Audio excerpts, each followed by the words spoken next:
네, 안녕하세요. 오늘은 우리 도급 관계에서의 임금 지급 특례와 관련된 최신 판례를 살펴보도록 하겠습니다. 사실 선고일이 조금 됐기 때문에 최신 판례 표시를 하지 않았는데요. 그래도 우리 최근 3, 4개년치 안에 들어오는 중요한 판례라면 최신 판례 리스트에 두고 잘 숙지를 좀 해주시면 좋을 것 같습니다. 먼저 사실관계를 살펴볼 텐데요. 도급 관계에서의 임금 지급 특례가 뭐였죠, 여러분? 네, 44조 1항에 따라서 자기한테 임금 미지급에 대해 귀책 사유가 있을 때 책임을 지는 게 도급 사업에서의 임금 지급 특례죠. 핵심은 뭡니까? 귀책 사유가 있을 때 책임을 진다. 그랬을 때 우리 사실관계 한번 들어가 보시면요. 당연히 누가 나옵니까? 임금을 못 받은 근로자가 등장을 합니다. 근데 이 근로자는 누구의 근로자예요?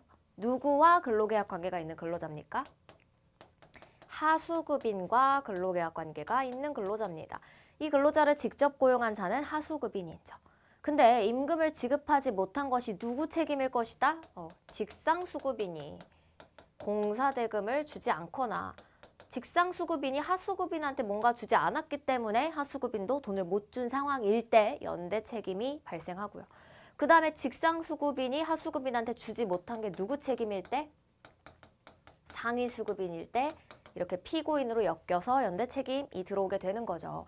그럼 상황을 한번 생각해 보면요. 근로자가 지급기일이 지났는데 임금이 들어오지 않아요. 누구한테 갑니까? 하수급인. 왜 나 임금 안 줘? 라고 했더니 나도 못 받았어 라고 하는 거예요. 그럼 누굴 찾아가요? 직상수급인. 왜 우리 하수급인한테 돈 안 줍니까? 일단 내 임금부터 주세요. 나도 못 받았어. 누굴 가요? 상위수급인을 찾아가죠. 그래서 근로자가 상위수급인한테 가서 사실 임금을 지급 요청을 하고 받게 될 겁니다. 그럼 임금을 받으면서 보통 합의를 하거든요. 왜냐하면 임금 미지급과 관련된 것은 반의사 불벌죄이기 때문에 근로자의 의사에 반해서 처벌할 수 없어요. 그러니까 내가 임금을 안 주긴 했지만 여기 규칙 사유가 있지만 지금 이제 주니까 더 이상 처벌을 원하지 않는다는 의사표시를 해라. 합의를 하면서 미지급 임금을 줄 테니 처벌 불원 의사표시를 해라라고 한 거예요. 근데 여기서 핵심은 뭐죠? 직상수급인과 하수급인은 빠져 있습니다. 어떤 상황?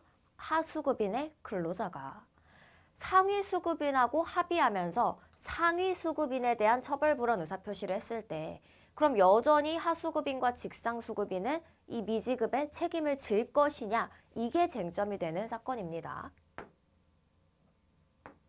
그래서 우리 판례 한번 같이 살펴보시게 되면요.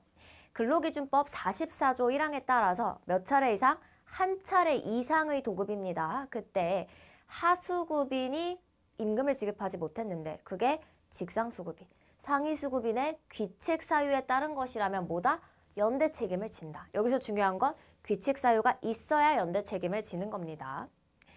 그래서 어떻게 의사를 좀 해석을 해야 되냐라고 해서 한번 보시면요. 상위수급인의 귀책 사유와 합의 과정을 고려해야 된다라는 거예요.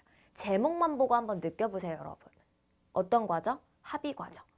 왜 상위수급인이랑 합의하게 됐어요? 사실은 이 도급 관계에서 위로 올라갈수록 회사의 재정 구조가 훨씬 더 탄탄해지고 근로자 규모도 크고 뭐 이럴 거 아닙니까? 그러니까 당연히 가장 상위에 있는 이 상위수급인한테 가서 임금을 받게 되는 거고요. 상위수급인이랑 합의를 하니까 누가 빠진 거예요? 직상수급인, 하수급인은 근로자 이런 거 몰랐을 거 아니에요. 나는 지금 임금은 받지만 그래도 어쩔 수 없이 상위수급인은 합의를 해주지만 내가 직상수급인과 하수급인은 꼭 처벌받게 할 거야. 이런 게 아니라는 거죠. 합의 과정이. 애초에 가장 지급 여지가 큰 상위수급인한테 가니까 그렇게 합의를 하게 된 거고 상위수급인의 귀책사유라는 건 뭐예요? 애초에 왜 임금을 못 받았어요? 거슬러 올라가다 보니 누가 대금을 지급하지 않았기 때문이다. 상위수급인. 그래서 한번 보시면요. 임금 미지급의 귀책 사유가 있는 상위수급인은 근로계약 관계에 있는 거는 아니에요. 근데 뭐다? 근본적인 원인. 애초에 왜 이 하수급인의 근로자가 돈을 못 받게 됐냐? 상위수급인 때문이다. 근본적인 원인을 제공했기 때문에 직상수급인이나 하수급인보다 가볍다라고 볼 수 없어요. 그리고 어차피 상위수급인이 돈을 주면 하수급인, 직상수급인의 책임도 소멸이 되고요. 그리고 하수급인은 이런 상황에서 누구를 찾아갈 여지가 크다? 자력이 훨씬 더 나은, 재정 상황이 훨씬 더 나은 상위수급인을 상대로 임금을 청구하거나 노동청 가거나 형사고소를 하거나 뭐 민사로 지급을 청구하거나 이런 법적 조치를 애초부터 상위 수급인을 상대로 취할 여지가 많기 때문에 그 과정에서 합의를 이룰 때 누구는 빠지게 된다? 하수급인과 직상수급인은 빠지게 된다. 그래서 의사표시를 하지 않았을 가능성이 큰 거지.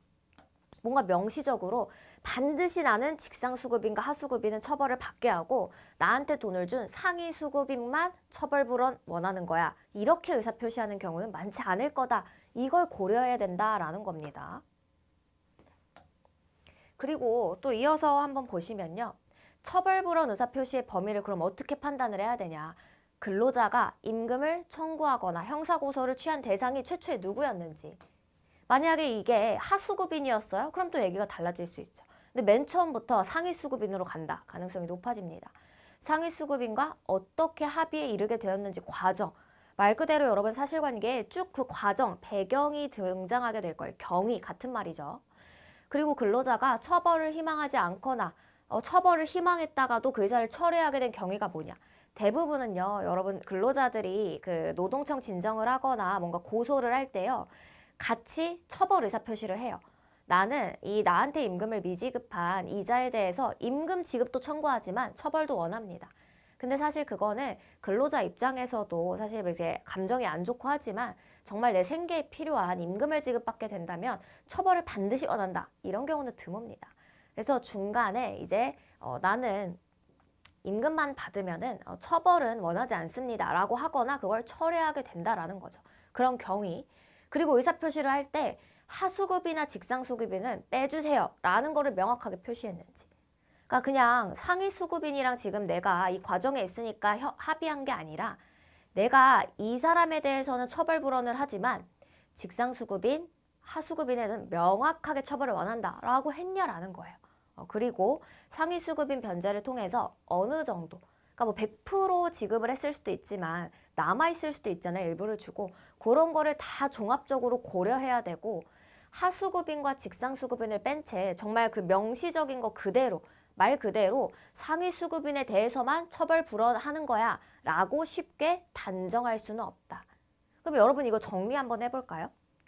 근로자가 아까 그 그림에서 나는 이 상위수급인에 대해서는 처벌 원하지 않습니다 라고 의사표시했을 때 그럼 무조건 얘에 대해서만 처벌 불어나는 거고 얘는 처벌해주세요 라고 해석해야 돼요? 그건 아니죠. 여러 가지 사정을 종합 고려하는데 그럼 반대로 얘에 대해서 처벌을 원하지 않는다고 해서 무조건 얘도 포함이에요? 그건 아니죠. 근로자 의사표시를 가지고 판단하되 다른 여러 가지 사정을 좀 종합적으로 고려해서 해석할 필요가 있겠다. 왜냐하면 이 임금 체불 과정을 진행하는 근로자는 법률 전문가가 아니잖아요. 이걸 다 알고 의식적으로, 의도적으로 의사표시를 했을 거는 아니기 때문에 상위 수급인이 근본적인 원인을 제공했다라는 책임, 합의 과정을 고려해서 판단을 해야 된다. 요렇게 이제 판정을 했던 사건입니다.